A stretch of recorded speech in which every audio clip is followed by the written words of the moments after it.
នៅរយៈកម្ពស់ 70,000 feet ដែលជាកន្លែងមេឃចាប់ផ្ដើមប្រែជាខ្មៅហើយខ្យល់ស្តើងរហូតដល់យន្តហោះទូទៅមិនអាចហោះហើរបានមានយន្តហោះមួយគ្រឿងកំពុងតែលបមើលផែនដីយ៉ាងស្ងៀមស្ងាត់វាត្រូវបានគេស្គាល់ថាជា Lockheed UP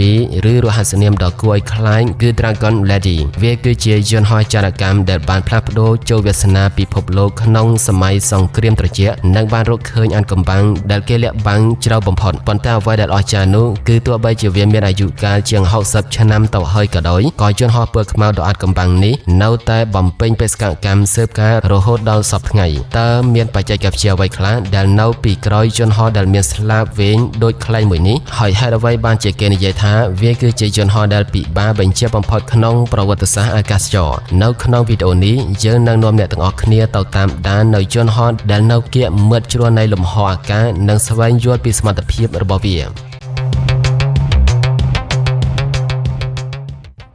Lockheed UP ដែលមានរហស្សនាមថា Dragon Lady លក្ខណៈសម្គាល់របស់វាគឺស្លាបវាមានស្លាបវែងខ្លាំងនិងចង្អៀតដែលមានលក្ខណៈដូចជាយន្តហោះខ្លែងស្លាបរបស់វាមានប្រវែងដល់ទៅប្រហែល 31.4 ម៉ែត្រឬ 103 feet ដែលវែងជាងខ្លួនរបស់វាជិតទ្វេដងការរចនាស្លាបបែបនេះគឺដើម្បីបង្កើតកម្លាំងយោងឲ្យបានខ្លាំងបំផុតសម្រាប់ការហោះហើរក្នុងស្រទាប់បរិយាកាសដ៏ខ្ពស់ដែលមានខ្យល់ស្តើងខ្លាំងតួខ្លួនរបស់ UP មានសន្តានស្រលូនវែងដូចម្ជុលឬបារីដែលមានប្រវែងប្រហែល 19.2 ម៉ែត្រវាត្រូវបានសាងសង់ឡើងពីសារធាតុអាលុយមីញ៉ូមដែលមានទម្ងន់ស្រាលបំផុតដើម្បីកាត់បន្ថយទម្ងន់សរុបឲ្យនៅតិចបំផុតតាមដែលអាចធ្វើទៅបានរូបរាងផ្នែកខាងក្រោមរបស់ UP គឺប្លែកខុសពីយន្តហោះទូទៅវាប្រើប្រព័ន្ធកង់បែបកង់2ដែលមានកង់ធំមួយនៅក្រោមតួខ្លួនផ្នែកខាងមុខនិងកង់តូចមួយទៀតនៅផ្នែកកន្ទុយនៅពេលហោះឡើងវាមានប្រើកង់ជំនួសតូចហៅថា Focus នៅក្រោមស្លាបទាំងសងខាងដើម្បីទប់លំនឹងប៉ុន្តែនៅពេលហោះផុតពីដីកង់ទាំងនោះនឹងជ្រុះចេញពីស្លាបនៅពេលចុះចតវាប្រើតែកង់មុខនិងកង់ក្រោយ2គ្រាប់ប៉ុណ្ណោះហើយនៅពេលវាឈប់វាត្រូវផ្អៀងស្លាបម្ខាងឲ្យប៉ះនឹងដីដែលមានដីការពារពិសេសនៅចុងស្លាប UP ភាគច្រើនត្រូវបានលាបពណ៌ខ្មៅស្រអាប់ពណ៌ខ្មៅនេះជួយឲ្យវាពិបាកមើលឃើញដោយភ្នែកទទេនៅក្នុងរយៈកម្ពស់ខ្ពស់ដែលផ្ទៃមេឃមានពណ៌ក្រមៅនិងជួយបញ្ចេញកម្ដៅបានល្អជាងមុនព្រមទាំងមានផ្ទុកនៅសារធាតុពិសេសម្យ៉ាងសម្រាប់ជួយកាត់បន្ថយការចាប់សញ្ញារ៉ាដាក្នុងកម្រិតខ្លះមានកាប៊ីនបញ្ជាសម្រាប់អ្នកបើកម្នាក់គាត់ត្រូវបានរចនាឡើងនៅផ្នែកខាងមុខបង្អស់ដែលមានកញ្ចក់គ្របបែបពពុះផ្ដល់ឲ្យអ្នកបើកបរមើលឃើញបានទូលំទូលាយច្រមុះយន្តហោះមានរាងស្រួចវែងដែលជាកន្លែងដាក់ឧបករណ៍ sensor radar និងកាមេរ៉ា scan រូបភាពកម្រិតខ្ពស់នៅក្នុងចំនួនទំនើបដូចជា UPS អ្នកនឹងឃើញមានដុំរាងដូចកន្សោមធំបំពាក់នៅលើស្លាបទាំងសងខាងដុំទាំងនេះហៅថា super port ដែលប្រើសម្រាប់ផ្ទុកឧបករណ៍អេឡិចត្រូនិកនិង sensor បន្ថែមដោយសារនៅក្នុងតួខ្លួននៃយន្តហោះគ្មានកន្លែងគ្រប់គ្រាន់ជារួមរូបរាងរបស់ Lockheed UP គឺជាការរួមបញ្ចូលគ្នារវាងយន្តហោះចម្បាំងនិងយន្តហោះខ្លែងដែលមើលទៅប្លែកខ្ពស់ស្រឡូននិងមានអំណាចចំពោះបច្ចេកវិទ្យាវាមានម៉ាស៊ីនចិត្តពិសេសចំនួនចុងក្រោយដូចជា UPS ប្រើប្រាស់ម៉ាស៊ីន General Electric S118 GE101 វាគឺជាម៉ាស៊ីនដែលមិនមានប្រព័ន្ធដុតប្រេងបន្ថែមប៉ុន្តែត្រូវបានកែច្នៃយ៉ាងពិសេសដើម្បីឲ្យអាចដំណើរការបានយ៉ាងមានប្រសិទ្ធភាពនៅក្នុងបរិយាកាសដែលមានអុកស៊ីហ្សែនទាបបំផុតដែលមានកម្ពស់លើពី 21,000 ម៉ែត្រម៉ាស៊ីននេះត្រូវបានរចនាឡើងឲ្យស៊ីប្រេងតិចដើម្បីឲ្យវាអាចហោះហើរបានចម្ងាយឆ្ងាយនិងមានថេរវេលាយូរនៅលើអាកាស UP គឺជាមន្ទីរពិសោធន៍ហោះដែលបំពាក់ដោយឧបករណ៍ស៊ើបការទំនើបបំផុតវាប្រើប្រាស់ radar ប្រភេទ Advanced Sensitive Aperture Radar ដែលអាចថតរូបភាពផ្ទៃដីបានយ៉ាងច្បាស់ល្អក្នុងលក្ខខណ្ឌអាកាសធាតុទាំងយប់ទាំងថ្ងៃនិងទោះបីមានពពកបាំងក៏ដោយប្រព័ន្ធ sensor ពហុវិសាលគមដែលអាចចាំយករូបភាពក្នុងកម្រិតពណ៌ផ្សេងគ្នាដើម្បីកំណត់អត្តសញ្ញាណវត្ថុនៅលើដីដែលភ្នែកទទេមើលមិនឃើញឬវត្ថុដែលត្រូវបានគេបន្លំវាមានបច្ចេកវិទ្យាចាំយកនៅវិភាគរលកសញ្ញាអេឡិចត្រូនិកនិងការទំនាក់ទំនងរបស់សត្រូវពីចម្ងាយដោយសារវាហោះហើរក្នុងរយៈកម្ពស់ដែលជិតដល់ទីអវកាសបច្ចេកវិទ្យាការពារអ្នកបើកបរគឺសំខាន់បំផុតអ្នកបើកបរត្រូវស្លៀកឈុតសម្ពាធពេញខ្លួនដូចទៅនឹងឈុតអវកាសយានិកដើម្បីរក្សាកម្រិតអុកស៊ីហ្សែននៅពេលសម្ពាធខ្យល់ខាងក្រៅទាបបំផុតកាប៊ីនបញ្ បញ្ជាត្រូវបានរក្សាសម្ពាធខ្យល់ឲ្យស្ថិតនៅក្នុងកម្រិតសុវត្ថិភាពប៉ុន្តែប្រសិនបើមានបញ្ហាបច្ចេកទេសកៅអីរុញចេញត្រូវបានរចនាឡើងឲ្យដំណើរការក្នុងលក្ខខណ្ឌដ៏គ្រោះថ្នាក់បំផុតបានបច្ចេកវិទ្យារូបរាងស្លាបរបស់វាអនុញ្ញាតឲ្យវាអណ្ដែតក្នុងខ្យល់ស្តើងបានប៉ុន្តែវាក៏នាំមកនូវបច្ចេកវិទ្យាគ្រប់គ្រងល្បឿនដ៏ម៉ត់ចត់បំផុតនៅរយៈកម្ពស់ខ្ពស់បច្ចេកវិទ្យាបញ្ជារបស់ UP ត្រូវគ្រប់គ្រងល្បឿនឲ្យស្ថិតក្នុងចន្លោះតូចចង្អៀតបំផុតដែលខុសគ្នាតែប៉ុន្មានគីឡូម៉ែត្រក្នុង1ម៉ោងរវាងល្បឿនដែលធ្វើឲ្យយន្តហោះធ្លាក់និងល្បឿនដែលធ្វើឲ្យយន្តហោះបាក់ស្លាប់ UP ប្រើប្រាស់បច្ចេកវិទ្យា BLOS តាមរយៈផ្កាយរណបដើម្បីបញ្ជូនទិន្នន័យដែលវាប្រមូលបានទៅកាន់មជ្ឈមណ្ឌលបញ្ជាដីគោកក្នុងពេលជាក់ស្ដែងវាអាចដើរតួជាស្ពានទំនាក់ទំនងដើម្បីភ្ជាប់ការទំនាក់ទំនងរវាងយន្តហោះចម្បាំងផ្សេងៗគ្នាដូចជា F-22 និង F-35 ដែលមានប្រព័ន្ធទិន្នន័យមិនស៊ីគ្នាឲ្យអាចទាក់ទងគ្នាបានទោះបីជាវាមិនមែនជាយន្តហោះបំផាំងកាយពេញលេញដូច S-22 ក៏ដោយប៉ុន្តែវាប្រើប្រាស់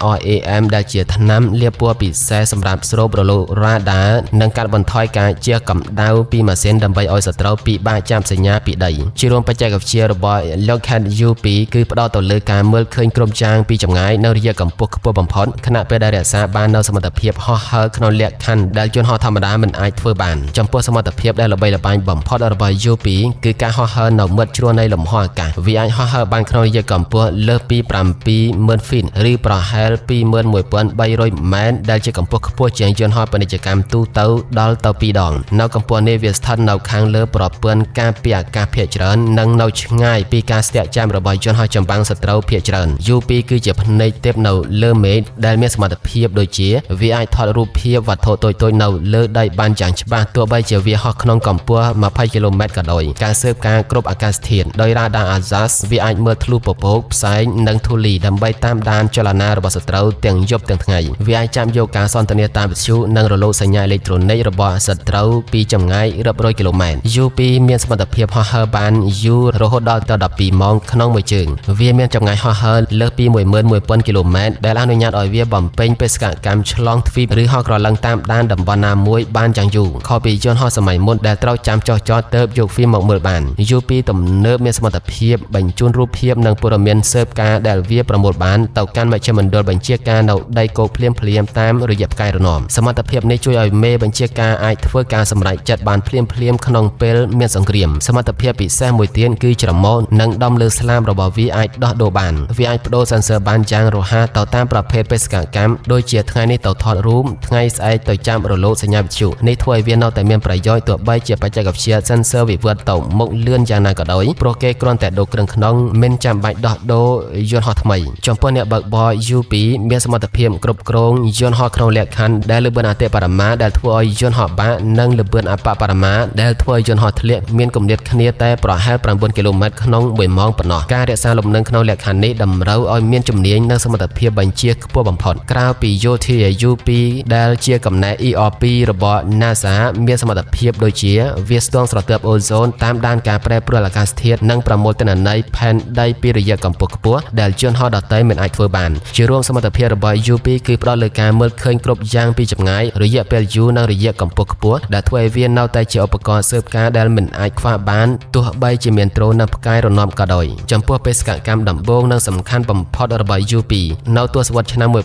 1950 និង 60 UP ត្រូវបានប្រើដើម្បីចូលទៅក្នុងដែនអាកាសនៃសហភាពសូវៀតចិននិងប្លុកកុម្មុយនីសដទៃទៀតដើម្បីថតរូបមូលដ្ឋានទ័ពអាកាសឃ្លាំងអាវុធនុយក្លេអ៊ែរនិងរោងចក្រឧស្សាហកម្មយោធាវាបានផ្ដល់ព័ត៌មានយ៉ាងច្បាស់ថាសហភាពសូវៀតមិនមានមីស៊ីលច្រើនដោយការភ័យខ្លាចរបស់អាមេរិកឡើយដែលជួយឲ្យរដ្ឋាភិបាលអាមេរិកធ្វើការសម្រេចចិត្តបានត្រឹមត្រូវចំពោះបេសកកម្មក្នុងវិបត្តិមីស៊ីលនៅគូបានេះជាបេសកកម្មដ៏ល្បីល្បាញបំផុតមួយក្នុងប្រវត្តិសាស្ត្រ UP គឺជាអ្នករកឃើញភស្តុតាងដំបូងគេដែលថាសហភាពសូវៀតកំពុងដំឡើងមីស៊ីលនុយក្លេអ៊ែរនៅក្នុងប្រទេសគូបារូបថតដែលថតបានពីកម្ពស់ខ្ពស់ដែល UP បានក្លាយជាភស្តុតាងដ៏រឹងមាំសម្រាប់ប្រធានាធិបតី John F Kennedy ក្នុងការដោះស្រាយវិបត្តិនោះរហូតមកដល់បច្ចុប្បន្ន UP នៅតែបំពេញបេសកកម្មតាមដានចំណុចក្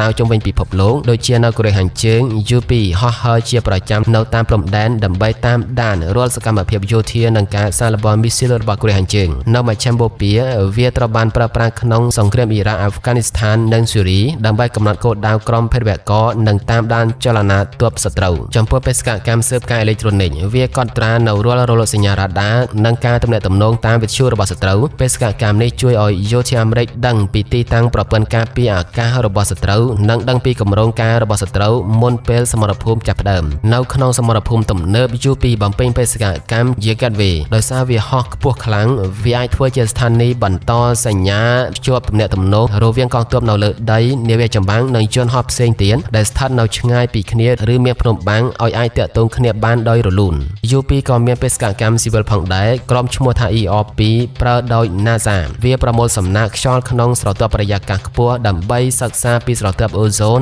និងការប្រែប្រួលអាកាសធាតុតាមដានការរីករាលដាលនៃភ្លើងឆេះព្រៃការវាស់ស្ទង់ការប្រើប្រាស់ដីធ្លីនិងការសិក្សាពីមហាសមុទ្រនៅពេលមានគ្រោះធម្មជាតិធំៗ UP ត្រូវបានបញ្ជូនទៅបំពេញបេសកកម្មដូចជាថតរូបភាពតំបន់ដែលរងគ្រោះដោយគ្រោះរញ្ជួយដីស៊ូណាមីឬទឹកជំនន់ដើម្បីជួយឲ្យក្រុមសង្គ្រោះដឹងពីផ្លូវដែលត្រូវចូលទៅនិងតំបន់ដែលត្រូវការជំនួយបំផុតជារួមបេសកកម្មរបស់ UP បានវិវត្តពីការលួចមើលសម្ងាត់ក្នុងសម័យសង្គ្រាមត្រជាក់មកជាភ្នែកទេពនិងស្ពានទំនាក់ទំនងដ៏ពហុជំនាញសម្រាប់ទាំងយោធានិងវិទ្យាសាស្ត្រនាពេលបច្ចុប្បន្ន